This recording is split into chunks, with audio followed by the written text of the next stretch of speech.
وأعذني من شر نفسي اللهم ألهمني رشدي وأعذني من شر نفسي ومن شر كل دابة أنت آخذ بناصيتها إن ربي على صراط مستقيم أما بعد فأعوذ بالله من الشيطان الرجيم بسم الله الرحمن الرحيم ما أصاب من مصيبة في الأرض ولا في أنفسكم إلا في كتاب من قبل أن نبرأها إن ذلك على الله يسير لكي لا تأسوا على ما فاتكم ولا تفرحوا بما آتاكم والله لا يحب كل مختال فخور. وقال نبينا وحبيبنا محمد صلى الله عليه وسلم عجبا لأمر المؤمن إن أمره كله له خير إن أصابته سراء شكر فكان خيرا له وإن أصابته ضراء صبر فكان خيرا له وليس ذلك لأحد إلا للمؤمن وكما قال عليه الصلاة والسلام. الله سبحانه وتعالى مرحشنا القبول كبيركم وعليكم നമ്മുടെ തിന്മകളെ നന്മകളാക്കാൻ മജ്‌ലിസിൽ അല്ലാഹു തആല നമുക്ക് മാറാകട്ടെ. ശേഷിക്കുന്ന ജീവിതം അല്ലാഹുവിൻ്റെ തൃപ്തിയിലും പൊരുത്തത്തിലും ജീവിച്ച് അവൻ്റെ മുത്തഖീങ്ങളായ അടിമകളിൽ ഉൾപ്പെട്ട് അവൻ ഇഷ്ടപ്പെടുന്ന സമയം അവൻ ഇഷ്ടപ്പെട്ട അതിലേക്ക് മടങ്ങിപ്പോകുന്ന മഹാഭാഗ്യവാന്മാരുടെ കൂട്ടത്തിൽ അല്ലാഹു നമ്മൾ ഓരോരുത്തരെയും ഉൾപ്പെടുത്തി അനുഗ്രഹിക്കുന്നതാണ്. അല്ലാഹു സുബ്ഹാനഹു വ തആല നമ്മുടെ റബ്ബാണ്, നമ്മുടെ പരിപാലകനാണ്. അല്ലാഹു അറിയാതെ ലോകത്തൊന്നും നടക്കുന്നില്ല, ഒന്നും നടക്കുകയുമില്ല. എല്ലാം അല്ലാഹുവിൻ്റെ അറിവോടുകൂടി മാത്രമാണ് ലോകത്ത് നടക്കുന്നത്. അല്ലാഹു ഇടയ്ക്കിടയ്ക്ക് ഖുർആനിൽ നമ്മളെ പഠിപ്പിക്കുന്നുണ്ട്. വമാ തസ്ഖുതു മിൻ വറഖത്തിൻ ഇല്ലാ യഅലമുഹാ വലാ ഹബ്ബത്തിൻ ഫീ ളുലുമാതിൽ അർദ് വലാ റത്ബിൻ വലാ യാബിസിൻ ഇല്ലാ ഫീ കിതാബിൻ മുബീൻ. ഈ ഭൂമി ലോകത്ത് കോടാനുകോടി വൃക്ഷങ്ങൾ, അതിലേറെ ആ വൃക്ഷങ്ങളിലെ ഇലകൾ, ആ ഇലകളിൽ ഒന്ന് പൊഴിഞ്ഞു വീണാൽ പടച്ചവൻ അറിയാതെ പൊഴിയുന്നില്ല എന്ന് ഖുർആൻ. അവൻ്റെ അറിവോടുകൂടിയാണ് ലോകത്തെല്ലാം നടക്കുന്നത്. അവൻ അറിയാതെ ഒന്നും നടക്കില്ല. ഇതൊരു മുഅ്മിനിന്റെ വിശ്വാസമാണ്, അവൻ്റെ യഖീനാണ്.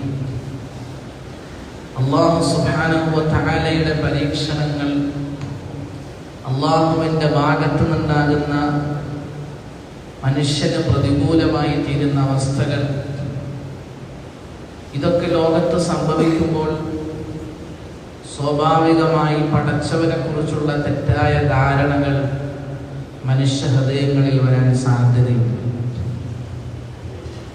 സാധ്യതയുണ്ടെന്ന് മാത്രമല്ല, സാധ്യതകളെ അവസരമായി മുതലെടുത്തുകൊണ്ട് പടച്ചവനില്ല എന്നും നിരീശ്വരവാദികളായ ആളുകൾ ഇതിനെ മുതലെടുക്കാറുണ്ട്. അങ്ങനത്തെ ചർച്ചകളിൽ വഴുതി വീണ് പാരമ്പര്യ മുസ്ലിമീങ്ങളായ പലരും അത് ശരിയാണോ എന്ന് ധരിക്കുന്ന അവസ്ഥയിലേക്ക് എത്താറുണ്ട്. ഇവിടെയാണ് അല്ലാഹുവിനെ യഥാർത്ഥമായി നമ്മൾ പഠിക്കേണ്ടത്. അല്ലാഹു ആരാണ്? അവൻ ലോകത്തെടുക്കുന്ന തീരുമാനങ്ങളുടെ പിന്നിലെ രഹസ്യങ്ങൾ എല്ലാവർക്കും അറിയാൻ കഴിയുമോ? ഇല്ല.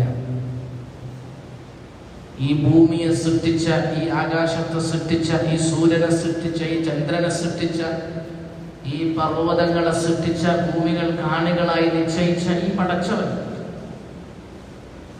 ഇവനെക്കുറിച്ച് വ്യക്തമായി പഠിക്കാതെ അള്ളാഹുവിൻ്റെ ശക്തിയെക്കുറിച്ച്, അവൻ്റെ കഴിവിനെക്കുറിച്ച്, അവൻ്റെ കരുണയെക്കുറിച്ച്, അവൻ്റെ മമതയെക്കുറിച്ച്, അവന് മനുഷ്യരോടുള്ള സ്നേഹത്തെക്കുറിച്ച്, ഇതൊക്കെ പഠിക്കുമ്പോഴാണ് അള്ളാഹു ആരാണെന്ന് മനസ്സിലാക്കാൻ കഴിയുക. അള്ളാഹു ഈ ഭൂമി ലോകത്ത് ചെയ്തുകൊണ്ടിരിക്കുന്ന അനുഗ്രഹങ്ങളുടെ കലവറകൾ ഇതെണ്ണി തിട്ടപ്പെടുത്താൻ കഴിയാത്ത അത്രയുണ്ട് എന്ന് നമുക്കറിയാം.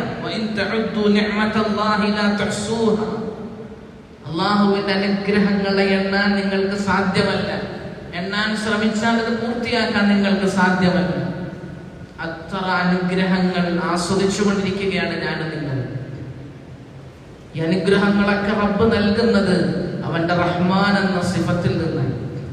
ഈ ലോകത്ത് വഴിപ്പെട്ടവർക്കും വഴിപ്പെടാത്തവർക്കും ഒരുപോലെ ഗുണം ചെയ്യുന്നവനെന്നാൽ അള്ളാഹു അവനെ കുറിച്ച് ആദ്യമായി വിശേഷിപ്പിച്ചു. അള്ളാഹുവിന്റെ നാമങ്ങളിൽ ഏറ്റവും കൂടുതൽ ഖുർആൻ ആവർത്തിച്ചത് ഈ റഹ്മാൻ റഹീം എന്ന സിഫത്താണ്. അള്ളാഹു ഈ ലോകത്ത് വഴിപ്പെട്ടവനും വഴിപ്പെടാത്തവനും ഒരുപോലെ കരുണ ചെയ്യുന്നു. അത് മനുഷ്യന് സാധ്യമല്ല, കരുണ ചെയ്യാൻ സാധിക്കും. 5 മക്കളിൽ 2 മക്കൾ അനുസരണക്കേട് കാണിക്കുന്നെങ്കിൽ വാപ്പയുടെ സമീപനം അവരോട് വ്യത്യസ്തമായി. എന്റെ കീഴിൽ ജീവിക്കുന്ന തന്റെ ഒരു അടിമ അല്ലെങ്കിൽ തന്റെ സ്റ്റാഫ് അല്ലെങ്കിൽ തന്റെ കീഴിൽ ജോലി ചെയ്യുന്നവൻ, അവരിൽ നല്ലതുപോലെ ജോലി ചെയ്യുന്നവരും ജോലിയിൽ അലസത കാണിക്കുന്നവരോടും ഒരേ സമീപനം ഒരു മനുഷ്യനും ഉണ്ടാവില്ല. അത് അവന്റെ ബലഹീനതയാണ്. എന്നാൽ അല്ലാഹു പറയാ, ഞാൻ റഹ്മാനാണ്, ഞാൻ ഈ ലോകത്ത് വഴിപ്പെട്ടവനും വഴിപ്പെടാത്തവനും ഭക്ഷണം നൽകുന്നുണ്ട്, വെള്ളം നൽകുന്നുണ്ട്, വായു നൽകുന്നുണ്ട്, ഈ ഭൂമിയിൽ ജീവിക്കാനുള്ള സൗകര്യം നൽകുന്നുണ്ട്, ആകാശത്തിന്റെ തണൽ നൽകുന്നുണ്ട്, രാത്രിയുടെ സുഖം നൽകുന്നുണ്ട്, ചന്ദ്രന്റെ ആ പിറയിലൂടെ അവന്റെ രാത്രിയിൽ ശാന്തി നൽകുന്നുണ്ട്, എല്ലാം നൽകുന്നുണ്ട്. നിങ്ങൾക്ക് രാത്രിയെ വസ്ത്രമാക്കി, നിങ്ങൾക്ക് പകലിനെ ഉപജീവനത്തിനുള്ള വസ്തുവാക്കി. ഇതിലൊന്നും പടച്ചവൻ അവൻ അംഗീകരിക്കുന്നുണ്ട്, അംഗീകരിക്കുന്നില്ല, അവൻ അനുസരിക്കുന്നുണ്ട്, അനുസരിക്കുന്നില്ല എന്ന വ്യത്യാസമില്ല. എല്ലാവർക്കും കൊടുക്കുക. അല്ലാഹു ഇല്ലെന്ന് പറയുന്നവർക്ക് കൂടുതൽ കൊടുക്കുക. സല്ലല്ലാഹു അലൈഹി വസല്ലം ദാരിദ്ര്യത്തിൽ കഴിഞ്ഞുകൂടാൻ, പ്രയാസത്തിൽ കഴിഞ്ഞുകൂടാൻ. കിസ്റയും കൈസറും രാജ്യ പദവിയിൽ അലങ്കാരങ്ങളിൽ അവര് ഉല്ലസിച്ചുകൊണ്ടിരിക്കുകയാണ്. ഒരിക്കൽ നബിതങ്ങളെ സല്ലല്ലാഹു അലൈഹി വസല്ലം അവിടെ നിന്റെ റൂമിലേക്ക് കയറി വരുമ്പോൾ തങ്ങള് ഒരു പായയിൽ വിശ്രമിക്കാൻ, ആ പായയുടെ അടയാളം തങ്ങളുടെ ശരീരത്തിൽ പതിഞ്ഞിട്ടുണ്ട്. ഉമർ അവിടേക്ക് നോക്കിയപ്പോൾ അല്പം ബാർലിയുടെ അരിയല്ലാതെ വേറൊന്നും ആ വീട്ടിലില്ല. ദുഃഖത്തിന്റെ കഠിനം കൊണ്ട് ഉമർ കരയാൻ തുടങ്ങി. നബിതങ്ങൾ ചോദിച്ചു, നിനക്കെന്താ കരച്ചിൽ വരാനുള്ള കാരണം? തങ്ങളെ ഞാൻ നോക്കുമ്പോൾ അങ്ങയുടെ അടുക്കൽ ഈ ഭക്ഷണമല്ലാതെ വേറൊന്നുമില്ല. അങ്ങക്ക് കിടക്കാൻ നല്ലൊരു വിരിപ്പില്ല. ഓലമേഞ്ഞ പായയിൽ കിടന്നതിന്റെ പേരിൽ അങ്ങയുടെ ശരീരത്തിൽ അടയാളങ്ങൾ വീണിട്ടുണ്ട്. അള്ളാന്റെ ഹക്കായ പ്രവാചകനല്ലേ. കിസ്റയും കൈസറും അള്ളാനെ ധിക്കരിച്ചിട്ടും ഈ ഭൂമിയിൽ അവർ സുഖിച്ച് ജീവിക്കുകയാണല്ലോ. സല്ലല്ലാഹു അലൈഹി വസല്ലം പറഞ്ഞു, ഉമറേ, എനിക്ക് നൽകാൻ അന്ന് ആഖിറത്തിലേക്ക് മാറ്റിവെച്ചിരിക്കുകയാണ് ഉമർ. കിസ്റക്കും കൈസറും ദുനിയാവിൽ കൊടുക്കേണ്ടത് കൊടുത്ത് തീർത്തു കഴിഞ്ഞിരിക്കുകയാണ് യാ ഉമർ. അമാ തർദാ യാ ഉമർ, ഉമർ നിനക്ക് തൃപ്തിപ്പെട്ടുകൂടെ? എന്നിട്ട് തങ്ങൾ ഇതും കൂടി പറഞ്ഞു, എന്റെ ഈ വിരിപ്പുള്ളത് സ്വർഗ്ഗത്തിന്റെ മീതെയാണ്, കിസ്റയും കൈസറും വിരിപ്പുണ്ട് നരകത്തിന്റെ മീതെയാണ് എന്ന് റസൂലുള്ളാഹി സ്വല്ലല്ലാഹു അലൈഹി വസല്ലം. ഇതൊരു മുഅ്മിനിന്റെ ആശ്വാസത്തിന്റെ വാക്കാണ്. ഇതൊരു മുഅ്മിനിന്റെ സമാധാനത്തിന്റെ വാക്കാണ്. മുഅ്മിന് പരീക്ഷണങ്ങൾ, പ്രയാസങ്ങൾ, പ്രതിസന്ധികളൊക്കെ ഉണ്ടാകുമ്പോൾ അവനൊരു ലോകമുണ്ടെന്ന വിശ്വാസമുണ്ട്. ഈ മരണശേഷം കാലാകാലത്തെ ജീവിതമുണ്ടെന്ന യഖീനുണ്ട്. അവിടെയാണ് അവന്റെ ജീവിതം. അതുകൊണ്ട് അക്രമികൾ, അധർമ്മകാരികൾ അവരുടെ അക്രമങ്ങൾ അഴിച്ചുവിട്ട് ലോകത്ത് അവരുടെ അഹങ്കാരങ്ങളുടെ തിമിർപ്പിൽ അവർ ആറാടുമ്പോഴും ഖുർആൻ പറയുന്നു,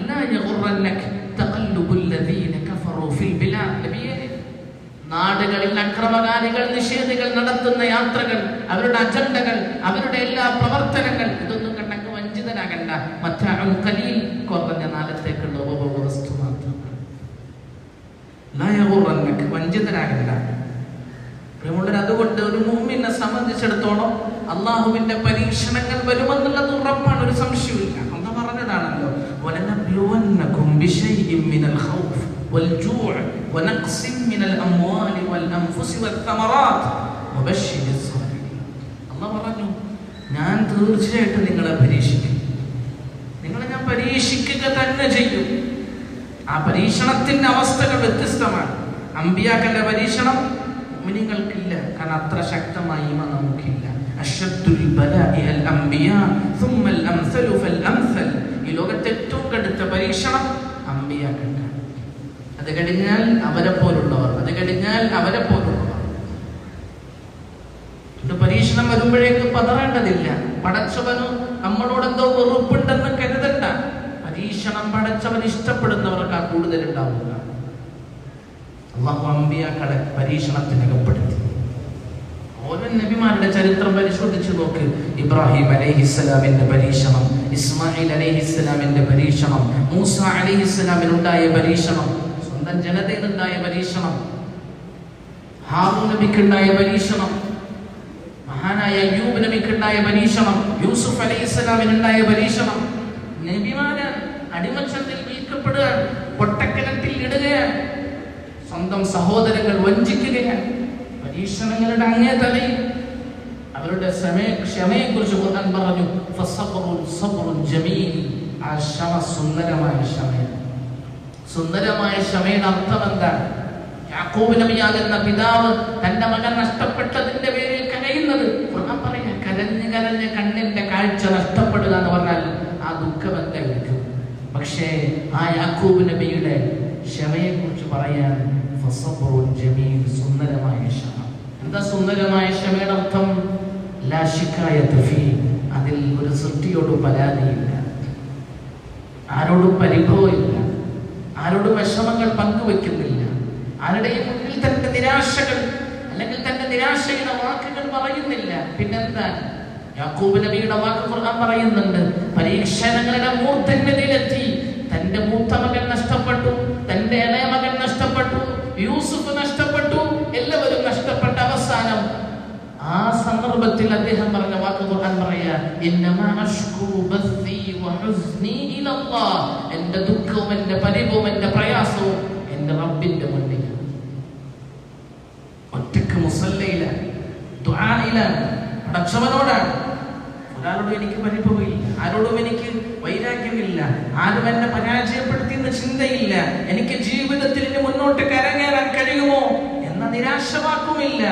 അദ്ദേഹത്തിന്റെ ആ വാക്ക് പറഞ്ഞതിന് ശേഷം ഖുർആൻ പറയാൻ, അദ്ദേഹം തന്റെ മക്കളോട് പറയാ, യാ ബനിയ, എന്റെ പൊന്നു മക്കളെ, ഇദ്ഹബൂ, നിങ്ങളുടെ നാടുകളിൽ ഇറങ്ങി അന്വേഷിക്ക്, എന്റെ ഈ 3 മക്കളെ കിട്ടുമോ എന്ന് നോക്ക്. ലാ തൈഅസൂ മിൻ റൗഹില്ലാ, പടച്ചവന്റെ കാരുണ്യത്തിൽ നിരാശരാകരുത്. ഇന്നഹു ലാ യയസ്സു ഇല്ലൽ ഖൗമുൽ കാഫിറൂൻ, നിഷേധികളല്ലാതെ അല്ലാഹുവിന്റെ റഹ്മത്തിൽ നിരാശരാകില്ല. ഇത് പരീക്ഷണം ഉറപ്പാണ്. ഇത് പടച്ചവന്റെ ഭാഗത്ത് നിന്ന് പരീക്ഷണമാകുമ്പോൾ നമ്മൾ ആ പരീക്ഷണത്തിൽ അടിപതറാതെ ഉറച്ചു നിൽക്കണം. നമ്മുടെ അല്ലാഹുവാണ്, അവൻ എന്ത് തീരുമാനം എടുക്കാൻ അവകാശമുണ്ട്, അവനെ ചോദ്യം ചെയ്യാൻ ആർക്കും കഴിയില്ല. ഇന്നല്ലാഹ ഫഅാലുൽ ലിമാ യുരീദ്, അല്ലാഹു ഉദ്ദേശിക്കുന്നത് അതേപോലെ പ്രവർത്തിക്കുന്നവനാണ്. ലാ യസ്അലു അമ്മാ യഫ്അലു വഹും യുസ്അലൂൻ, അവൻ ചെയ്യുന്നത് എന്താണെന്ന് ചോദ്യം ചെയ്യാൻ ലോകത്തൊരാൾക്കും അനുവാദമില്ല. അത് പടച്ചവൻ ഉണ്ടാക്കിയ ഭൂമി, പടച്ചവൻ അതിൽ എന്ത് ചെയ്യണമെന്ന് തീരുമാനിക്കും. അത് പടച്ചവന്റെ തീരുമാനമാണ്. അതിന്റെ പിന്നിലെ ഹിക്മത്ത് എന്താണ്, അതിന്റെ പിന്നിലെ രഹസ്യം എന്താണ്, അല്ലാഹു മാത്രം. ഇങ്ങനത്തെ പരീക്ഷണ ഘട്ടങ്ങളിൽ പടച്ചവനോട് വെറുപ്പുണ്ടാകുന്നത് ഈമാനിനെതിരാണ്. പടച്ചവനോട് അതൃപ്തി തോന്നുന്നത് ഈമാനിനെതിരാണ്. കാരണം നമ്മളുടെ ഈമാനിന്റെ പ്രധാനപ്പെട്ട ഒരു ഭാഗമാണ് വൽ ഖദ്രി ഖൈരിഹി, പിന്നെന്താ ബാക്കി? നമുക്ക് ഖൈർ മാത്രമേ എപ്പോഴും പറ്റുള്ളൂ, ഷർറില്ല. ഇത് രണ്ടും നമ്മുടെ ഈമാനിന്റെ ഭാഗമാണ്. വൽ ഖദ്രി ഖൈരിഹി വശർരിഹി മിനല്ലാഹി തആല, ഖൈർ വരുന്നത് അല്ലാഹുവിൽ നിന്ന്, ഷർറ് വരുന്നത് അല്ലാഹുവിൽ നിന്ന്. പക്ഷെ നമ്മളോട് എന്താ പറഞ്ഞിരിക്കുന്നത്? നമ്മുടെ എല്ലാ ഖുനൂത്തിലും സുബ്ഹിക്ക് ഓതുന്ന ഒരു വാക്കുണ്ട്, ഫലകൽ ഹംദു അലാ മാ ഖദൈത്, നിന്റെ ഖദാഇന് നിനക്ക് സ്തുതി റബ്ബേ. നമ്മുടെ വാക്കാണ്, നമ്മൾ പറയുന്ന വാചകമാണ്. അർത്ഥമൊന്ന് ആലോചിക്കും, ഇരുന്നൊന്ന് ചിന്തിക്കും. ഫലകൽ ഹംദു, നിനക്ക് സർവസ്തുതി, അലാ മാ ഖദൈത്, നീ വിധിച്ചതിന് നിനക്ക് സ്തുതി. നിന്നോട് പരാതി പറഞ്ഞ ആളല്ല നമ്മളെ. ഫഇന്നക തഖ്ദി വലാ യുഖ്ളാ അലൈക, നീ വിധിക്കുന്നവനാ, നിന്റെ മേൽ വിധി നടത്താൻ ആർക്കും കഴിയില്ല. ആ വിധിക്ക് പിന്നിലുള്ള രഹസ്യങ്ങൾ എന്താണ്? അത് പടച്ചവനാണ്. ചിലപ്പോൾ ചിലർക്ക് ഷഹാദത്ത് കൊടുക്കാൻ വേണ്ടിയാകാം, ചിലപ്പോൾ ചിലർക്ക് ഗുണപാഠം പഠിപ്പിക്കാൻ വേണ്ടിയാകാം, ചിലപ്പോൾ അതിലൂടെ നമ്മളെ ഉണർത്താൻ വേണ്ടിയാകാം. ഇതൊക്കെ പടച്ചവന്റെ തീരുമാനമാണ്. അല്ലാഹു മരണപ്പെട്ടവർക്ക് ഷഹാദത്തിന്റെ പ്രതിഫലം നൽകട്ടെ. നമ്മുടെ മനസ്സുകൊണ്ട് നീറിപ്പകഞ്ഞുകൊണ്ടിരിക്കുക, നമുക്ക് എല്ലാവർക്കും അറിയാം. വിഷമത്തിന്റെ അനാഥതയാണ് നമ്മളെല്ലാവരും. നമുക്കൊരിക്കലും താങ്ങാൻ കഴിയില്ല, ഒരു മനുഷ്യന് താങ്ങാൻ കഴിയില്ല, ഇത് കാണാൻ കഴിയില്ല. എന്നാലും അവിടെ നിന്ന് പലരും വിളിച്ചു പറഞ്ഞു, ഞങ്ങൾ നടക്കുമ്പോഴും പലരുടെ ശരീരത്തിൽ ചവിട്ടുന്നുണ്ടോ എന്ന് തോന്നുകയാണ്. അങ്ങനത്തെ അവസ്ഥയിൽ വലിയ ദുരന്തം പടച്ചവന്റെ അറിവോടുകൂടി തന്നെയാണ്. പക്ഷെ അതെന്താണ് അതിന്റെ പിന്നിൽ രഹസ്യം? അല്ലാഹു അഅലം. പക്ഷെ അതിന്റെ പേരിൽ പടച്ചവനോട് വെറുപ്പ് ഒരു മുഅ്മിനിന്റെ മനസ്സിന്റെ ഒരു കോണിൽ ഉണ്ടാകരുത്. കാരണം പടച്ചവന് ചെയ്യാൻ അവകാശമുണ്ട്. അവന്റെ ഭൂമിയാണ്, അവന്റെ ആകാശമാണ്, അവന്റെ പർവ്വതമാണ്, അവനുണ്ടാക്കിയ മനുഷ്യരാണ്. തിരിച്ചു വിളിക്കാൻ പടച്ചവൻ തീരുമാനിച്ചാൽ അവൻ തിരിച്ചു വിളിക്കും. പക്ഷെ അതിൽ നമ്മുടെ സമീപനം പടച്ചവൻ നോക്കുന്നുണ്ട്. എന്താണ് എന്റെ അടിമ ഈ സമയത്ത് പറയുന്ന വാചകം? എന്താണ് എന്റെ അടിമയുടെ ഈ സമയത്തുള്ള സമീപനം? എന്താണ് ഇതൊന്ന് പരിശോധിക്കുക. അതല്ല അല്ലാഹു പറഞ്ഞത്, വലനബ്ലുവന്നകും ബിശൈഇൻ മിനൽ ഖൗഫ്, ഭയത്തിന്റെ അല്പം തന്ന് പരീക്ഷിക്കും. മുഴുവൻ ഭയം തന്നെ അറിയില്ല, അതിന് കഴിയില്ല നമുക്ക്. വൽ ഖൗഫി വൽ ജൂഅ് വശബ്ബ്, ദാരിദ്ര്യം, വനഖ്സിൻ മിനൽ അംവാൽ, സാമ്പത്തിക മാന്ദ്യം, വസ്തമറാത്ത്, കായികനികളുടെ കൃഷിയിടങ്ങളിലുള്ള വരുമാനങ്ങൾ മുട്ടി, അങ്ങനത്തെ പല അവസ്ഥകളിൽ. പിന്നെ പറഞ്ഞു വേണ്ടപ്പെട്ടവരുടെ മരണം കൊണ്ട് നിങ്ങളെ പരീക്ഷിക്കും. പറയാ നിങ്ങളുടെ സമീപനത്തിൽ എനിക്കറിയേണ്ടത് ആരാണ് ക്ഷമിക്കുന്നതെന്ന് എനിക്കറിയണം. ആരാണ് ക്ഷമിക്കുന്നതെന്ന് എനിക്കറിയണം. ക്ഷമ ആർക്കേ കഴിയൂ? അല്ലാഹുവിൽ ഈമാൻ യഖീനുള്ളവനെ സാധ്യമാക്കും. തന്റെ റബ്ബിന്റെ തീരുമാനമാണെന്ന് ഉറപ്പിക്കുന്നവനെ സാധ്യമാണ്. ശിർക്കിലേക്ക് പോകാത്തവനെ സാധ്യമാണ്. പടച്ചവനെ മാത്രം വിളിക്കുന്നവനെ ഉറച്ചു നിൽക്കാൻ കഴിയും. ഖുർആൻ ഒരു ഭാഗത്ത് സൂറത്തുൽ അൻകബൂത്തിൽ ഇങ്ങനെ 1.25 പേജോളം പടച്ചവൻ ഇങ്ങനെ വിവരിക്കുക. അല്ലാഹു തന്നെ ഇങ്ങനെ പറഞ്ഞുതരാം. ഖുൽ നബിയെ പറയണം, അൽഹംദുലില്ലാഹ്, സർവസ്തുതി അല്ലാഹുവിനാണ്, വസ്സലാമുൻ അലാ ഇബാദി, അവന്റെ ദാസന്റെ മേൽ രക്ഷയുണ്ടാകട്ടെ. ഖുലിൽ ഹംദുലില്ലാഹി വസ്സലാമുൻ അലാ ഇബാദിഹില്ലദീന ഇസ്തഫാ, അല്ലാഹു തെരഞ്ഞെടുത്ത മുഴുവൻ ദാസന്മാരുടെ മേലും രക്ഷയുണ്ടാകട്ടെ. ഖുലിൽ ഹംദുലില്ലാഹി വസ്സലാമുൻ അലാ ഇബാദിഹില്ലദീന ഇസ്തഫാ, അല്ലാഹു ഖൈറുൻ അമ്മാ യുശ്രികൂൻ, അല്ലാഹുവാണോ ഉത്തമൻ, അതല്ല നിങ്ങൾ പങ്കു ചേർക്കുന്നവകളാണോ ഉത്തമർ. എന്നിട്ട് അല്ലാഹു പറയും, അമ്മൻ ഖലഖസ് സമാവാതി വൽ അർദ്, ആകാശഭൂമികളെ സൃഷ്ടിച്ച ഒരുവനാണോ? അമ്മൻ ഖലഖസ് സമാവാതി വൽ അർദ് വഅൻസല ലക്കും മിനസ് സമാഇ മാഅ, ആകാശത്തുനിന്നും മഴ പെയ്യിപ്പിക്കുന്നവനാണോ? ആകാശഭൂമികളെ സൃഷ്ടിച്ചവൻ, ആകാശത്തുനിന്ന് മഴ പെയ്യിപ്പിക്കുന്നവൻ. ഫഅംബത്നാ ബിഹി ഹദായിഖ്, ആ മഴയിലൂടെ തോട്ടങ്ങളെ ഉൽപ്പാദിപ്പിക്കുന്നവൻ. ذات بهج, സൗന്ദര്യമുള്ള തോട്ടങ്ങളെ ഉൽപ്പാദിപ്പിക്കുന്നവൻ. മാലകും അൻതും ബിതു ഷജറഹാ, അങ്ങനെ ഒരു വൃക്ഷത്തെ ഉണ്ടാക്കാൻ ലോകത്തൊരു ടെക്നോളജിക്കും സാധ്യമല്ല, ലോകത്തൊരു സൃഷ്ടിക്കും സാധ്യമല്ല. മാലകും അൻതും ബിതു ഷജറഹാ, അല്ലാഹു എന്നിട്ട് പറയുന്നു, അഇലാഹും മഅല്ലാഹ്, അവന്റെ കൂടെ വേറെ ഇലാഹോ? ആകാശഭൂമികളെ സൃഷ്ടിച്ചവന്റെ കൂടെ, ഈ ആകാശത്തെന്നും മഴ പെയ്യിപ്പിക്കുന്നവന്റെ കൂടെ, ആ മഴയിലൂടെ തോട്ടങ്ങളെ ഉൽപ്പാദിപ്പിക്കുന്നവന്റെ കൂടെ, അഇലാഹും മഅല്ലാഹ്, അവന്റെ കൂടെ വേറെ ഇലാഹോ? ഖലീലം മാ തദക്കറൂൻ, നിങ്ങൾ മനസ്സിലാക്കുന്നതിൽ ഗുണപാഠം ഉൾക്കൊള്ളുന്നത് വളരെ കുറവാണ്. അല്ലാഹു ചോദിക്കുക, അമ്മൻ ഖലഖസ് സമാവാതി വൽ അർദ വഅൻസല ലക്കും മിനസ് സമാഇ മാഅ ഫഅംബത്നാ ബിഹി ഹദായിഖ ദാത ബഹജ മാ കാന ലക്കും അൻ തുംബിതു ഷജറഹാ അഇലാഹും മഅല്ലാഹ് ബൽ ഹും ഖൗമുൻ യഅദിലൂൻ. നിങ്ങൾ തെന്നി മാറിയിരിക്കാൻ സത്യത്തിൽ. അമ്മൻ ജഅലൽ അർദ ഖറാറാ, ഭൂമിയെ നിങ്ങൾക്ക് സ്ഥിരതാമസത്തിനുള്ള, സ്ഥിരമായി നിങ്ങൾക്ക് താമസിക്കാനുള്ള, അല്ലെങ്കിൽ നിങ്ങൾക്ക് നിലയുറപ്പിച്ചു തന്ന ഭൂമിയുണ്ടല്ലോ, ഇങ്ങനെ ഭൂമി എന്ന നിലനിർത്തിയത് കൊണ്ടാണല്ലോ നിങ്ങൾക്ക് ഇവിടെ ജീവിക്കാൻ സാധ്യമാകുന്നത്. അമ്മൻ ജഅലൽ അർദ ഖറാറാ വജഅല ഖിലാലഹാ അൻഹാറാ, ആ ഭൂമിയെ കീറിക്കൊണ്ട് അരുവികൾ ഉണ്ടാക്കി റബ്ബ്. വജഅല ലഹാ റവാസിയ, ആ ഭൂമിക്ക് പർവ്വതങ്ങൾ ആണികളായി നിശ്ചയിച്ച റബ്ബ്. വജഅല ലഹാ റവാസിയ വജഅല ബൈനൽ ബഹറൈനി ഹാജിസാ, ഉപ്പുള്ള സമുദ്രത്തിന്റെയും മധുരമുള്ള സമുദ്രത്തിന്റെയും ഇടയിൽ മറയുണ്ടാക്കിയ റബ്ബ്. ഇലാഹും മഅല്ലാഹ്, ഇങ്ങനെയുള്ള അല്ലാഹുവിന്റെ കൂടെ വേറെ ഇലാഹോ? ബൽ അക്സറുഹും ലാ യഅലമൂൻ, നിങ്ങളിൽ നമ്മളിൽ അധികം ആളുകൾക്കും മനസ്സിലാകുന്നില്ല. അമ്മൻ യുജീബുൽ മുൽതറ ഇദാ ദഅാഹു വയക്ഷിഫുസ് സൂഅ വയജ്അലുകും ഖുലഫാഅൽ അർദ്. അമ്മൻ യുജീബുൽ മുൽതറ, ഗതിമുട്ടിയവൻ വിളിച്ചു ചോദിക്കുമ്പോൾ ഉത്തരം പറയുന്നവൻ ആരാണുള്ളത്? അമ്മൻ യുജീബുൽ മുൽതറ ഇദാ ദഅാ, ഗതിമുട്ടിയവൻ വിളിച്ചു ചോദിക്കുമ്പോൾ ഉത്തരം പറയുന്നവൻ ആരാണുള്ളത്? അങ്ങനെ ഉത്തരം തരുന്നവനായ ഇലാഹ്. വയക്ഷിഫുസ് സൂ, നിങ്ങളുടെ ബുദ്ധിമുട്ടുകളെ മാറ്റുന്നവൻ. വയജ്അലുകും ഖുലഫാഅൽ അർദ്, നിങ്ങളുടെ ഭൂമിയുടെ പ്രതിനിധികളാക്കിയവൻ. ഇലാഹും മഅല്ലാഹ്, അവന്റെ കൂടെ വേറെ ഇലാഹോ? ഇങ്ങനെ 8 ആയത്ത് ചോദിക്കാം. ഇലാഹും മഅല്ലാഹ്, എന്റെ കൂടെ വേറെ ഇലാഹോ? ഖലീലൻ മാ തദക്കറൂൻ, നിങ്ങൾ അധികവും ഉൾക്കൊള്ളുന്നില്ല. പ്രിയമുള്ളവരെ, നമ്മൾ ആലോചിക്കുക. അല്ലാഹ് പറയാം, നിങ്ങൾ എന്നെ പഠിക്കും, ഞാൻ നിങ്ങൾക്ക് ചെയ്തു തരുന്ന അനുഗ്രഹങ്ങളെ പഠിക്കും.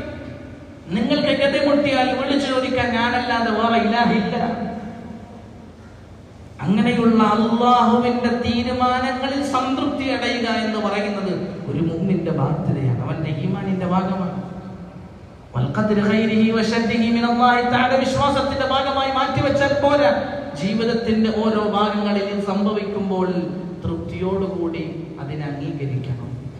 അതിനാണല്ല രാവിലെ നമ്മളോട് പറയാൻ പറഞ്ഞത്, റദീനാ ബില്ലാഹി റബ്ബ, അല്ലാഹുവിനെ റബ്ബായിട്ട് ഞങ്ങൾ തൃപ്തിപ്പെട്ടിരിക്കുക. തൃപ്തിപ്പെടണം, വിശ്വസിച്ചാൽ മാത്രം പോരാ. റദീനാ ബില്ലാഹി റബ്ബ, അല്ലാഹുവേ നിന്നെ റബ്ബായിട്ട് ഞങ്ങൾ തൃപ്തിപ്പെട്ടു. റബ്ബെന്ന് പറഞ്ഞു, ഇലാഹെന്നല്ല പറഞ്ഞത്. ഇലാഹാണ് നമ്മൾ അംഗീകരിച്ചു, ലാ ഇലാഹ ഇല്ലല്ലാഹിലൂടെ വിശ്വസിച്ചിട്ടുണ്ട്. പക്ഷെ ആ വിശ്വാസം പോരാ, അല്ലാഹുവിന്റെ തൃപ്തിയും കൂടി വേണം. എങ്ങനെ തൃപ്തി? എന്റെ റബ്ബാകാൻ നീയാണ് യോഗ്യൻ. റബ്ബെന്ന് പറഞ്ഞാൽ ആരാണ്? ഒരു മനുഷ്യൻ ആവശ്യാനുസരണം ആവശ്യ സമയത്ത് നൽകി വളർത്തുന്നവന്റെ പേരാണ് റബ്ബ്. ആ റബ്ബ് നീ മാത്രമാണ്. നീ എന്ത് തരുന്നുണ്ടോ നിന്റെ തീരുമാനം അതിനെ തൃപ്തിപ്പെടുക. നീ എന്താണോ എന്ന് തിരിച്ചെടുക്കുന്നത് നിന്റെ തീരുമാനം അതിനെ തൃപ്തിപ്പെടുകയാണ്. അതുകൊണ്ട് അല്ലാഹു നോക്കുകയാണ് ഈ സമയത്ത് എന്റെ അടിമയുടെ സമീപനം എന്താണ്, എന്റെ അടിമ ഈ സമയത്ത് പറയുന്ന വാചകങ്ങൾ എന്താണ്, ഇതുപോലും അല്ലാഹു ശ്രദ്ധിക്കുന്നുണ്ട്. നബി സല്ലല്ലാഹു അലൈഹി വസല്ലമ തങ്ങൾ എഴുതുന്നുണ്ട്, ഒരടിമയുടെ കുഞ്ഞിനെ അല്ലാഹു തിരിച്ചു വിളിച്ചാൽ, ഒരടിമയുടെ കുഞ്ഞിനെ അല്ലാഹു ആ കുഞ്ഞിന്റെ റൂഹ് പിടിക്കാൻ തീരുമാനിച്ചാൽ, റൂഹ് പിടിച്ച് തിരിച്ചു വരുന്ന മലക്കുകളോട് അല്ലാഹു ചോദിക്കുന്ന രംഗം നബി സല്ലല്ലാഹു അലൈഹി വസല്ലം വിവരിക്കാൻ. 16 പേർ മരണപ്പെട്ട കുടുംബങ്ങൾ, ബാപ്പയും ഉമ്മയും മരണപ്പെട്ട് മക്കൾ മാത്രം ബാക്കിയായവർ, മക്കളെല്ലാം പോയിട്ട് ഉമ്മ മാത്രം ബാക്കിയായവർ.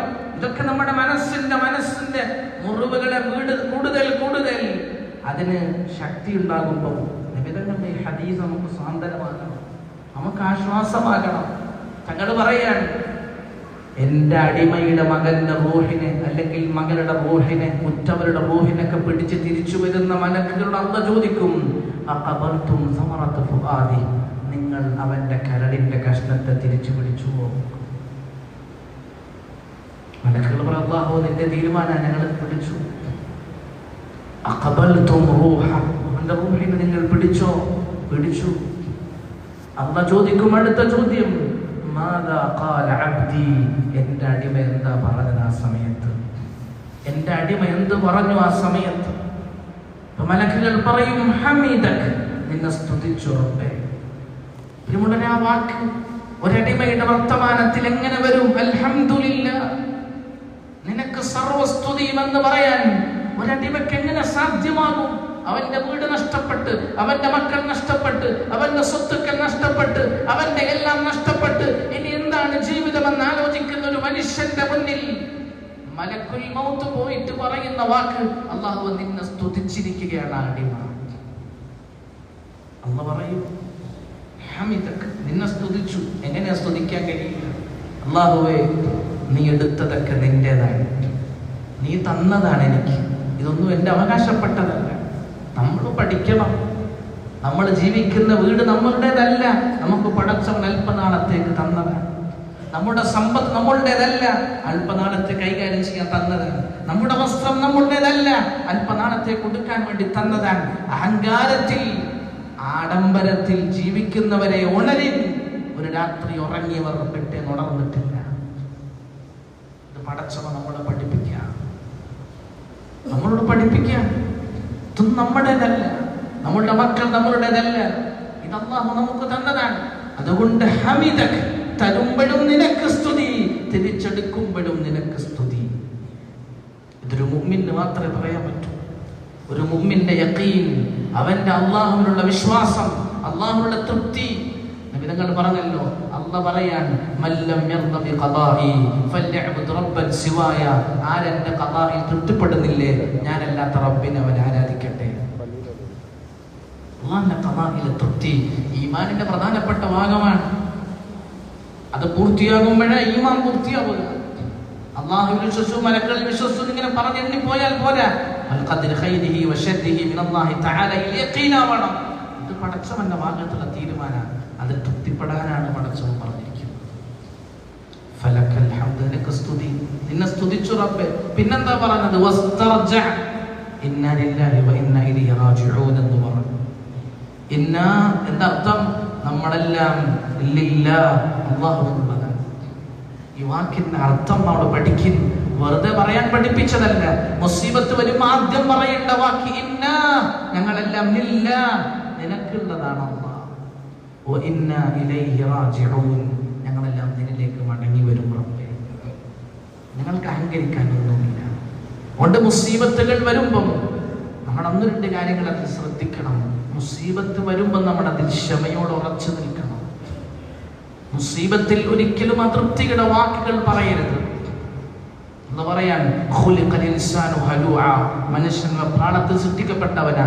ഇദാ മസ്സഹു ശർറു ജസൂഅ, അവൻ എന്തെങ്കിലും ശർറ് ബാധിച്ചാൽ പെട്ടെന്ന് അക്ഷമനാകും.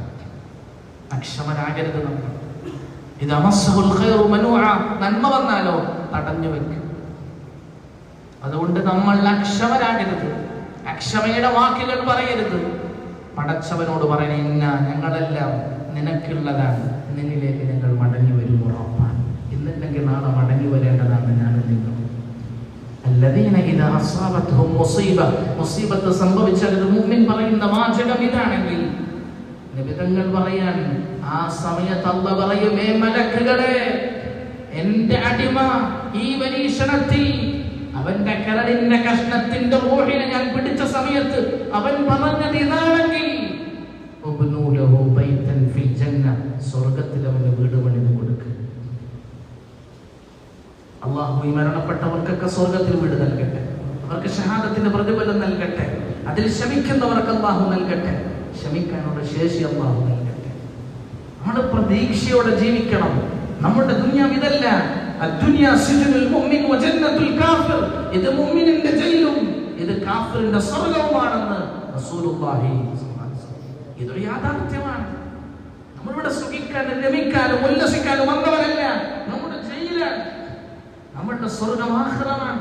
അതുകൊണ്ടാണ് നബി തങ്ങൾ അരുളിയത്, ഈ ലോകത്തെ ഏറ്റവും സുഖിച്ച മനുഷ്യൻ, ബിഅൻഅമി അഹ്ലി ദുനിയ, ദുനിയാവിലെ ഏറ്റവും സുഖിച്ച മനുഷ്യൻ, ഒരു വിഷമം അറിയാതെ ജീവിച്ചവൻ, അവൻ നരകവാസിയായിട്ട് നാളെ പരലോകത്ത് വരും. നരകത്തിൽപ്പെട്ട ഒരുത്തനാണ്. അവനെ നരകത്തിലൊന്നും നോക്കിയെടുക്കും. എന്നിട്ട് അവനോട് ചോദിക്കും, ഹൽ റഅയ്ത നഈമൻ ഖത്ത്, ഹൽ റഅയ്ത നഈം, നീ എന്തെങ്കിലും സുഖിച്ചോ, നിനക്ക് എന്തെങ്കിലും സുഖങ്ങൾ ദുനിയാവിൽ ലഭിച്ചോ? അവൻ പറയും, മാ റഅയ്തു നഈമൻ ഖത്ത്, ഞാൻ ഒരു സുഖവും ആസ്വദിച്ചിട്ടില്ല ദുനിയാവിൽ. നരകത്തിലൊന്നും മുക്കിയെടുത്തതേ ഉള്ളൂ. നരകത്തിന്റെ തീക്കുണ്ടത്തിലെറിയപ്പെട്ട് അവിടുത്തെ ഭക്ഷണം കഴിപ്പിക്കുകയോ അവിടുത്തെ ജീഞ്ചലം കുടിപ്പിക്കുകയോ ചെയ്തിട്ടില്ല. ഒന്ന് മുക്കിയെടുത്തതേ ഉള്ളൂ. അവൻ പറയും, ഞാൻ ഒരു സുഖവും ഈ ദുനിയാവിൽ ആസ്വദിച്ചിട്ടില്ല. നബിതങ്ങൾ പറഞ്ഞൊരു സ്വർഗവാസിയെ കൊണ്ടുവരും. ആ സ്വർഗവാസിയെ, അവൻ ലോകത്ത് കഷ്ടത്തിലാണ്, പ്രശ്നത്തിലാണ്, അവൻ അധ്വാനിച്ചുണ്ടാക്കിയതൊക്കെ നഷ്ടപ്പെട്ടു, അവൻ പരീക്ഷണങ്ങളിലാണ്, മക്കളെ കൊണ്ട്, ഭാര്യയെ കൊണ്ട്, കുടുംബങ്ങളെ കൊണ്ടൊക്കെ പരീക്ഷണങ്ങൾ അനുഭവിച്ചവനാണ്. പക്ഷെ അവനെ നാളെ സ്വർഗത്തിൽ നിന്ന് മുക്കിയെടുത്തിട്ട് തിരിച്ചു കൊണ്ടുവരും. അവനോട് ചോദിക്കും, ഹൽ റഅയ്ത ബുക്സ, എന്തെങ്കിലും ബുദ്ധിമുട്ട് ദുനിയാവിൽ നീ അനുഭവിച്ചോ? മാ റഅയ്തു ബുക്സൻ ഖത്ത്, ദുനിയാവിൽ ഒരു ബുദ്ധിമുട്ട് ഞാൻ അനുഭവിച്ചിട്ടില്ല. സ്വർഗത്തിലൊന്ന് കൊണ്ടുപോയി തിരിച്ചെത്തിച്ചതേ ഉള്ളൂ. സ്വർഗത്തിന്റെ പാനീയം കുടിപ്പിച്ചില്ല, സ്വർഗത്തിന്റെ ഭക്ഷണം കഴിപ്പിച്ചില്ല, സ്വർഗത്തിന്റെ അനുഗ്രഹങ്ങൾ കണ്ടിട്ടില്ല. കൊണ്ടുപോയിട്ട് തിരിച്ചെത്തുമ്പോഴേക്ക് മറക്കാവുന്നതാണ് ഈ ദുനിയാവിലെ മുഴുവൻ പരീക്ഷണങ്ങളെന്ന് റസൂലുള്ളാഹി സ്വല്ലല്ലാഹു അലൈഹി വസല്ലം. ഇതുപോലെ നമുക്ക് ഇതാണ് ദുനിയാവ്, ഇതാണ് ദുനിയാവ് ജയില എന്ന് പറഞ്ഞത്. ഇവിടെ നമുക്കെല്ലാം ആസ്വദിക്കാൻ വേണ്ടിയുള്ളതല്ല, ഇവിടെ പരിമിതികൾ വെച്ചിരിക്കുന്ന അതിനു വേണ്ടിയാണ്. ആഖിറമാണ് നമ്മുടെ ലോകമെന്ന് തിരിച്ചറിയണം. ഇത് തിരിച്ചറിയാനുള്ള അവസരങ്ങൾ പടച്ചവൻ ഒരുക്കിക്കൊണ്ടിരിക്കുകയാണ്. അതുകൊണ്ട് പ്രിയമുള്ളവരെ, നമ്മൾ അള്ളാഹുവിന്റെ തീരുമാനങ്ങൾ തൃപ്തിയുള്ളവരാകണം. എന്നിട്ട് അല്ലാഹു പറയും മലക്കുകളോട്, ഉബ്നൂ ലഹു ബൈതൻ ഫിൽ ജന്ന, ആ മനുഷ്യന് സ്വർഗ്ഗത്തിൽ ഒരു ഭവനം നീ പണിയണം, നിങ്ങൾ പണിയണം. എന്നിട്ട് മാത്രമല്ല, വസമ്മൂ ലഹു ബൈതൽ ഹംദ്, ആ സ്വർഗ്ഗത്തിന് പേരിടണം ബൈത്തുൽ ഹംദ് എന്ന പേരിടണം. ബൈത്തുൽ ഹംദ്, സ്തുതിയുടെ വീട്. നബി സല്ലല്ലാഹു അലൈഹി വസല്ലം തങ്ങളുടെ ഒരു സഹാബി അദ്ദേഹത്തിന്റെ മകനെയും കൊണ്ട് എപ്പോഴും വരും. മകനെയും കൊണ്ട് അദ്ദേഹത്തിന്റെ മജ്‌ലിസിലൊക്കെ പങ്കെടുക്കുക. ഒരു ദിവസം വരുമ്പം ആ മകനില്ല കൂടെ. നബി സല്ലല്ലാഹു അലൈഹി വസല്ലം ചോദിച്ചു, എന്താ നിന്റെ മകനെ കൂട്ടാതിരുന്നത്? മാത യാ റസൂലല്ലാഹ്, മകൻ മരിച്ചുപോയി. അദ്ദേഹത്തിന് അത്ര ഇഷ്ടമുള്ള മകനാണ്, എപ്പോഴും കൂട്ടത്തിൽ കൊണ്ടു നടക്കുന്ന മകനാണ്. ആ മകൻ മരണപ്പെട്ടു പോയി എന്ന് കരഞ്ഞുകൊണ്ട് മറുപടി പറഞ്ഞു. ഏത് ബാപ്പയ്ക്കാണ് അത് സഹിക്കുക? ആ ബാപ്പയോട് തങ്ങൾ പറഞ്ഞൊരു വാചകമുണ്ട്. ആ ബാപ്പയോട് നബി സല്ലല്ലാഹു അലൈഹി വസല്ലം പറയാണ്, നീ സന്തോഷിക്കുക. അല്ലാ തഅതിയ ബാബൻ മിൻ അബ്വാബിൽ ജന്ന ഇല്ലാ വബ്നുക യഖൂലു മർഹബൻ യാ അബി. നാളെ പരലോകത്ത് സ്വർഗത്തിന്റെ ഒരു കവാടം പോലും ബാക്കിയുണ്ടാവില്ല. ഓരോ കവാടത്തിനും നിന്റെ മകൻ നിന്നെ വിളിക്കും, മർഹബൻ യാ അബി, എന്റെ ഉപ്പ നിങ്ങൾക്ക് സ്വാഗതം എന്ന് വിളിക്കുന്നത്. ഹൽ തസുർ, നിന്നെ സന്തോഷിപ്പിക്കുന്നില്ലേ എന്ന് നമ്മൾ ആലോചിച്ചു. ഇതാണ് ലോകം, ഇതാണ് പരലോകം, ഇതൊക്കെയാണ് നമുക്ക് ലഭിക്കാനുള്ളത്. എന്നിട്ട് തങ്ങൾ പറഞ്ഞു, വദാലിക ലക്, അത് നിനക്കുള്ളതാണ്, നിനക്ക് വേണ്ടി നാളെ പരലോകത്ത് ഇതായിരിക്കും സ്വീകരണമെന്ന്. അതുകൊണ്ട് പ്രിയമുള്ളവരെ, വിഷമഘട്ടങ്ങൾ ഉണ്ടാകുമ്പോൾ മനസ്സ് നമ്മൾ അതൃപ്തരായി പടച്ചവനെ കുറ്റപ്പെടുത്തുന്ന ഒരു രീതി മുന്നിൽ ഉണ്ടാകാൻ പാടില്ലാത്തതാണ്. രണ്ടാമത്തെ കാര്യം, ഇങ്ങനത്തെ ഘട്ടങ്ങളിൽ ഇത് അനുഭവിക്കുന്നവരോട് നമ്മുടെ സമീപനം എന്തായിരിക്കും? ബുദ്ധിമുട്ടുകൾ അനുഭവിക്കുന്നവർ, അൽ മുഅ്മിനുൽ മുഅ്മിനി കൽ ബുനിയാൻ, ഒരു മുഅ്മിൻ മറ്റൊരു മുഅ്മിന് കെട്ടിടം പോലെയാണ്. അതുകൊണ്ട് മുഅ്മിനീങ്ങളുടെ വിഷമങ്ങളിൽ പങ്കാളിയാവുക എന്ന് പറയുന്നത് ഈമാനിന്റെ അടയാളമാണ്. കഴിവിന്റെ പരമാവധി ഇങ്ങനെയുള്ള സഹോദരങ്ങളെ സഹായിക്കണം. നമ്മൾ സദഖകൾ ചെയ്യണം, ഖൈറാത്തുകൾ ചെയ്യണം. നമ്മുടെ സമ്പത്തിന്റെ ഒരു ഭാഗം അതിനുവേണ്ടി മാറ്റിവെക്കണം.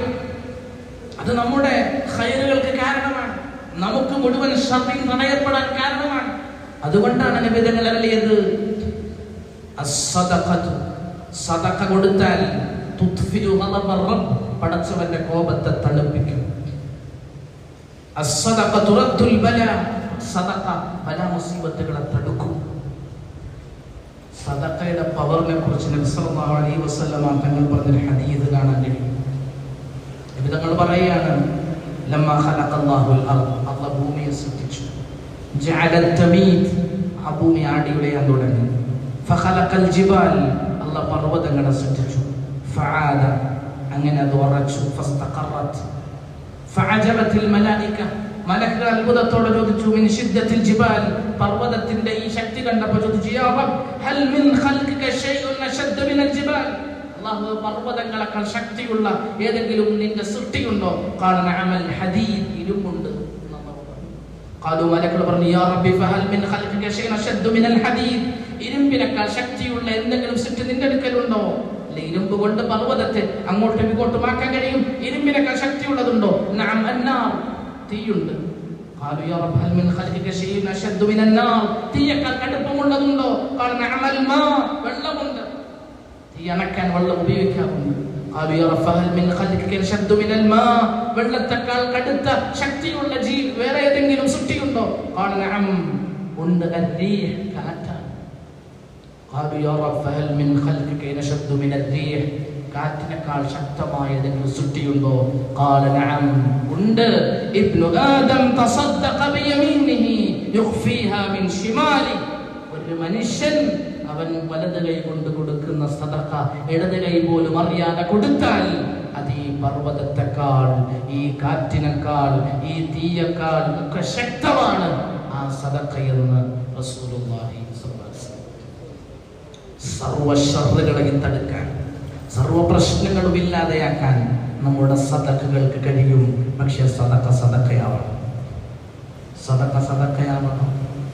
ചെലവഴിക്കുന്നത് വലത് കൈ കൊടുക്കുന്നത് ഇടത് കൈ പോലും അറിയാത്ത സദഖക്കാണ് ഈ പവറെങ്കിൽ നാം കൊടുക്കുന്ന സദഖകൾ ഇന്ന് അങ്ങനെയാണോ എന്ന് പുനർവിചിന്തനം നടത്താനുള്ള സന്ദർഭമാണ്. ആരെയും കുറ്റപ്പെടുത്തുക കരുതുക വേണ്ട. ആത്മാർത്ഥത കൊണ്ട് പറയാൻ, നമ്മൾ കൊടുക്കുന്ന പ്രയോജനം ദുനിയാവിലും ആഖിറത്തിലും കിട്ടണമെന്ന് ആഗ്രഹിക്കുന്നുവെങ്കിൽ അതിനാദ്യം വേണ്ടത് ഇഖ്ലാസാണ്, നിഷ്കളങ്കമായ നിയ്യത്താണ്. ഇന്നമാ നുത്ഇമുകും ലിവജ്ഹില്ലാഹ്, അല്ലാഹുവിന് വേണ്ടി മാത്രമാണ് നിങ്ങളെ ഭക്ഷിപ്പിക്കുന്നത്. ലാ നുരീദു മിൻകും ജസാഅൻ വലാ ശുകൂറാ, ഒരു പ്രതിഫലമോ നന്ദി വാക്കോ പ്രതീക്ഷിക്കുന്നില്ല. ഇതാണ് മുഅ്മിന്റെ സദഖയുടെ സമീപനം. നമ്മുടെ സംഘടന വളർത്താനുള്ള സമയമല്ല, രാഷ്ട്രീയം വളർത്താനുള്ള സമയമല്ല, സംഘടനയുടെ ജാക്കറ്റ് ഇട്ടുകൊണ്ട് നടത്താനുള്ള സന്ദർഭമല്ല.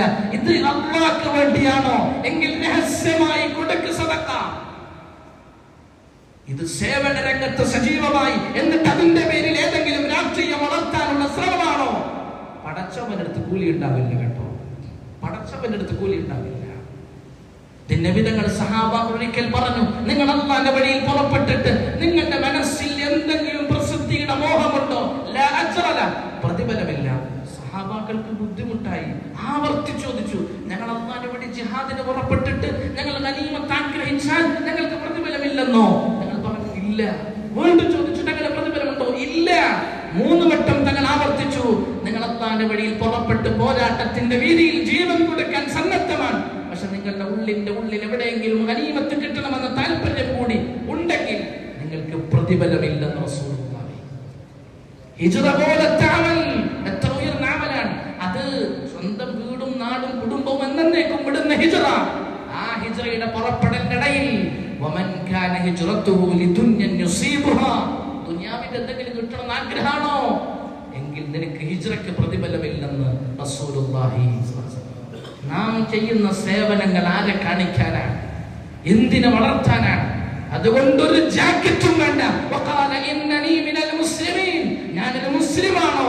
ഏത് ജാതിയാകട്ടെ, ഏത് മതമാകട്ടെ, ഏത് വർഗമാകട്ടെ, ഏത് വർണ്ണമാകട്ടെ, അവനെ ജീവന തുല്യം അല്ലെങ്കിൽ എന്റെ ജീവനേക്കാളേറെ അവനെ സ്നേഹിച്ച് സഹായിക്കും എന്ന തീരുമാനമാണ് മുസ്ലിം എടുക്കേണ്ടത്. അല്ലെങ്കിൽ ഈ സദഖയും ഈ സഹായവും ഈ സേവനവും ദുനിയാവിൽ പ്രശസ്തി നേടിത്തരുമെന്ന് വരാം, ദുനിയാവിൽ ആളെ കൂടുതൽ കിട്ടിയെന്ന് വരാം, സംഘടന വളർന്നെന്ന് വരാം, പക്ഷെ ആഖിറത്തിൽ പ്രതിഫലമില്ലെന്ന് മാത്രമല്ല, ദുനിയാവിൽ ഒരു ഷർറും ഇതുകൊണ്ട് തടുക്കപ്പെടാൻ പോകുന്നുമില്ല. അല്ലാഹു തൗഫീഖ് നൽകട്ടെ. ഇവിടെ നമ്മൾ കൊടുക്കുന്ന സദഖകൾ അല്ലാഹുവിന് വേണ്ടിയാണ്, വേറെ ആർക്കും വേണ്ടിയല്ല. കൊടുക്കണം. കൊടുത്തവരെ അപമാനിക്കലോ കൊടുത്തവരെ കുറ്റപ്പെടുത്തലല്ല. അറിയാതെ സ്വാഭാവികമായി നാട്ടു നടപ്പനുസരിച്ച് ഇതൊക്കെ സർവ്വസ്വാഭാവികമായി പോയി. ഇതൊക്കെ പറഞ്ഞാൽ തന്നെ അയാള് എന്തോ പിന്തിരിപ്പനെന്നൊക്കെ വർത്താനം പറയുന്നത് എനിക്കറിയാം, പക്ഷെ പ്രശ്നമല്ല, ഇതൊരു യാഥാർത്ഥ്യമാണ്. ഇത് മറച്ചു വെച്ചാൽ പടച്ചവരുടെ നാളെ ചോദ്യം ചെയ്യും. അതുകൊണ്ട് അല്ലാഹുവിന് വേണ്ടി, ഒരാൾക്കും വേണ്ടി കൊടുക്കണ്ട, അല്ലാഹുവിന് വേണ്ടി കൊടുക്കുക. എന്നാൽ അല്ലാഹു പ്രതിഫലം തരും. അല്ലാഹുവിന് വേണ്ടി ചെയ്യാത്തതൊന്നും അല്ലാഹുവിന്റെ ഒരു മൂല്യമില്ല പറയുമ്പോൾ. അതുകൊണ്ട് അല്ലാഹുവിന് വേണ്ടിയാകണം നമ്മൾ കൊടുക്കുന്നതൊക്കെ. അതുകൊണ്ട് എല്ലാ മുസ്ലിമീങ്ങളുടെ പ്രശ്നങ്ങളിൽ, നമുക്ക് മനുഷ്യരുടെ പ്രശ്നങ്ങളിൽ ഒക്കെ നമുക്ക് വേദന വേണം. അതിന് സേവന രംഗത്ത് നമ്മൾ ഇറങ്ങണം, നമ്മൾ സഹായിക്കണം പരമാവധി. അങ്ങനെ സഹായിച്ചാൽ എന്ത് കിട്ടും? നബി സല്ലല്ലാഹു അലൈഹി വസല്ലം പറയാൻ, നമ്മുടെ ജീവിതത്തിൽ അല്ലാഹുവിന്റെ സഹായം നമുക്ക് നേരിട്ട് കാണാൻ കഴിയും. ഇങ്ങനത്തെ ശരീരം നമ്മൾ രക്ഷപ്പെടുത്ത് പറഞ്ഞ് അവസാനിപ്പിക്കാൻ അബൂ ഹുറൈറ പറയാൻ, ഖാല ബൈന റജുലുൻ ബിഫലാത്തിൻ മിനൽ അർദ്, ഒരു മനുഷ്യൻ അദ്ദേഹത്തിന്റെ ഒരു നാട്ടിലൂടെ ഇങ്ങനെ നടന്നു പോവാൻ, ഫസമിഅ സൗതൻ ഫീ സഹാബ, കാർമേഘത്തിന്റെ ഒരു ശബ്ദം കേട്ടു. ഇസ്ഖി ഹദീഖത ഫുലാൻ, ആ കാർമേഘത്തോട് കൽപ്പിക്കാൻ, ഇന്ന വ്യക്തിയുടെ തോട്ടത്തിൽ പോയി മഴ പെയ്യിപ്പിക്കും. ഫതനഹ ദാലിക സഹാബ്, ഈ വ്യക്തി നോക്കുമ്പോൾ ആ കാർമേഘം ഇങ്ങനെ മാറി. ഫഅഫറഅ മഅഹു ഫീ ഹർറ, ഒരു തോട്ടത്തിന്റെ ഭാഗത്ത് പോയിട്ട് അതിങ്ങനെ മഴ പെയ്യിപ്പിച്ചോണ്ടിരിക്കുക. അങ്ങനെ നോക്കുമ്പോൾ ഫഇദൻ ഷർജത്തുൻ മിൻ തിൽക ശറാജ്, അവിടെ ഒരു അരുവിയുണ്ട്. ആ അരുവിയിലാണ് ഈ വെള്ളം വരുന്നത്. ആ അരുവിയൊക്കെ പൂർണ്ണമായി വെള്ളം ഇങ്ങനെ ഒഴുകി. ആ അരുവി പോകുന്ന ഭാഗത്തു കൂടി ആ മനുഷ്യൻ ഇങ്ങനെ നടന്നു. അങ്ങനെ പോകുമ്പം ഒരു തോട്ടത്തിലുള്ള ഒരു മനുഷ്യൻ നിന്ന് അരുവിക്ക് വേണ്ടി ഒരു ചെറിയ വഴി ഇങ്ങനെ വെട്ടിക്കൊടുത്തോണ്ടിരിക്കും. തൻ്റെ എൻ്റെ കയ്യിലൊരു മെഴുകൊണ്ട് ആ അരുവി ഇങ്ങനെ തോട്ടത്തിലേക്ക് അതിൻ്റെ വെള്ളം കിട്ടാൻ വേണ്ടി അതിങ്ങനെ വെട്ടിക്കൊടുത്തുകൊണ്ടിരിക്കുകയാണ്. ഈ നടന്നു പോയ വ്യക്തി ചോദിച്ചു, നിങ്ങളുടെ പേരെന്താണ്? ആ കാർമേഘത്തിൽ നിന്ന് കേട്ട അതേ പേര് തന്നെയാണ്.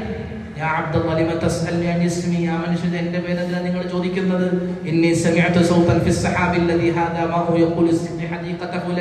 ഞാൻ ഈ കാർമേഘത്തിൽ നിങ്ങളുടെ പേര് പറഞ്ഞിട്ട് നിങ്ങളുടെ തോട്ടത്തിൽ മഴ പെയ്യിപ്പിക്കണമെന്ന് ഞാൻ കേട്ടിട്ടുണ്ട്.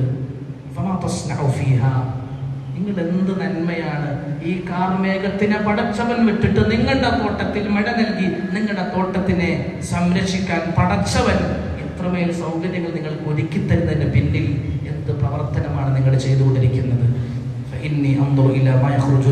അദ്ദേഹം പറഞ്ഞാൽ ഈ തോട്ടത്തിൽ നിന്ന് കിട്ടുന്ന വിളവുകൾ, അത് കിട്ടുന്ന വരുമാനം മൂന്നാക്കും.